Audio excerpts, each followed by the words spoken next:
మన తెలుగు రాష్ట్రాల్లో మొట్టమొదటి కాసు ఫెస్టివల్ మన ముకుందా జ్యువెలర్స్ లో VA కేవలం ఫ్లాట్ 9.99% మాత్రమే. No making charges. విచ్చేయండి ముకుందా జ్యువెలర్స్. అమెరికా టారిఫ్ల నేపథ్యంలో ప్రధాని మోదీ మరోసారి స్వదేశీ నినాదం వినిపించారు. స్వదేశీ వస్తువుల వాడకాన్ని గర్వంగా భావించాలని పిలుపునిచ్చారు. కొన్ని వారాల్లో పండుగల సీజన్ మొదలు కానున్న నేపథ్యంలో ప్రతి ఒక్కరూ భారత్లో తయారైన వస్తువుల్నే కొనాలని కోరారు. జీవిత ప్రయాణంలో వినియోగించే ప్రతిదీ స్వదేశీగా ఉండేట్టు చూసుకోవాలని సూచించారు. యూపీఎస్సీ పరీక్షలో త్రుటిలో అవకాశం కోల్పోయిన వారి కోసం ప్రత్యేకంగా ప్రతిభా సేతు పోర్టల్ను ప్రారంభించినట్లు ప్రధాని మోదీ తెలిపారు. 125వ మన్ కీ బాత్ సందర్భంగా స్వదేశీ వస్తువులు, ప్రకృతి వైపరీత్యాలు, క్రీడలపై తన మనసులో ఉన్న అభిప్రాయాలను ప్రధాని నరేంద్ర మోదీ దేశ ప్రజలతో పంచుకున్నారు. దేశంలోని వివిధ ప్రాంతాల్లో ఎడతెరిపి లేకుండా కురుస్తున్న భారీ వర్షాలు, ఆకస్మిక వరదలపై ప్రధాని ఆవేదన వ్యక్తం చేశారు. ప్రకృతి వైపరీత్యాలు దేశాన్ని పరీక్షిస్తున్నాయని పేర్కొన్నారు.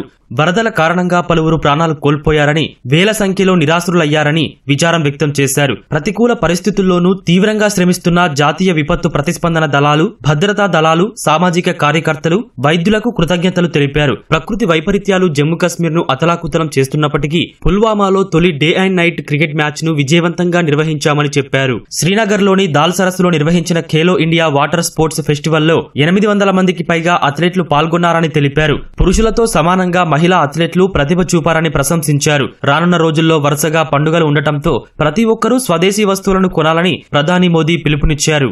समय देश भर में गणेश उत्सव की धूम है. आने वाले दिनों में बहुत सारे त्योहारों की रौनक होगी. उन त्योहारों में आपको स्वदेशी की बात कभी भी भूलनी नहीं है. उपहार वही जो भारत में बना हो, पहनावा वही जो भारत में बुना हो, सजावट वही जो भारत में बने सामान से हो, जीवन की हर जरूरत में सब कुछ स्वदेशी हो.